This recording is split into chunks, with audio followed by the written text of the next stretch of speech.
தமிழ்நாட்டின் வளர்ச்சிக்கும் நிதி இல்லை, வறட்சிக்கும் நிதி இல்லை என மத்திய அரசு வஞ்சித்து தமிழ்நாட்டு மக்களுக்கு துரோகம் செய்து வருகின்றது. கொதித்து எழ வேண்டிய மாநில அரசு தூங்கிக் கொண்டிருக்கிறது என உசிலம்பட்டியில் முன்னாள் அமைச்சர் ஆர்.பி. உதயகுமார் பேட்டி. மதுரை மாவட்டம் உசிலம்பட்டி அருகே செல்லம்பட்டியில் அதிமுக உறுப்பினர் அடையாள அட்டை வழங்கும் நிகழ்ச்சியில் முன்னாள் அமைச்சர் ஆர்.பி. உதயகுமார் கலந்து கொண்டு உறுப்பினர் அடையாள அட்டைகளை வழங்கினார்.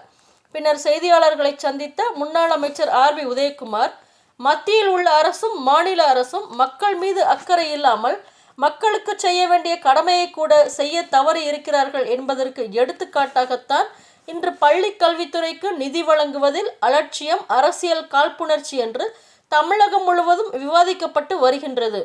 இது குறித்து மத்திய அரசை கண்டித்து எடப்பாடி பழனிசாமி அறிக்கை வெளியிட்டார். மாநில அரசு அழுத்தம் கொடுத்து அந்த நிதியை பெற வேண்டும் என வலியுறுத்தியும் கூட இன்று பள்ளி கல்வித்துறை அமைச்சர் தொடர்ந்து புலம்பி வருகிறாரே தவிர இந்த பிரச்சனைக்கு தீர்வு காணும் வழியை காணவில்லை. முதல் தவணையாக 523 கோடி ஜூன் மாதமே ஒதுக்கீடு செய்திருக்க வேண்டும். தற்போது செப்டம்பர் 2ஆம் தேதி வரை அந்த நிதியை ஒதுக்கீடு செய்யவில்லை.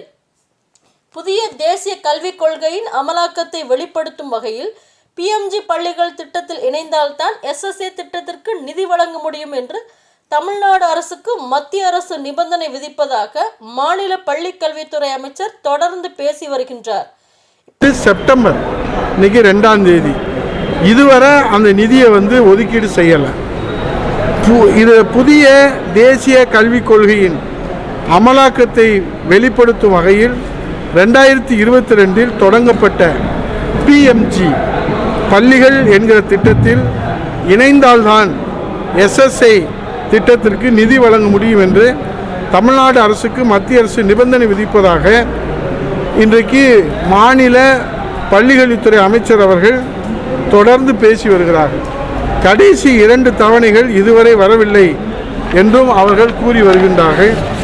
இப்படி 2 பேர்களும் ஒருவர் ஆட்சி அதிகாரத்தை கையில் வைத்துக்கொண்டு குற்றம் சாட்டுவதனால் என்ன பலன் ஏற்பட போகிறது? புதிய கல்விக் கொள்கையில் இணைய வேண்டும் என்று மத்திய அரசு அழுத்தம் தருவது நியாயம்தானா என்று கேட்டுக்கொண்டிருக்கிறார்கள்.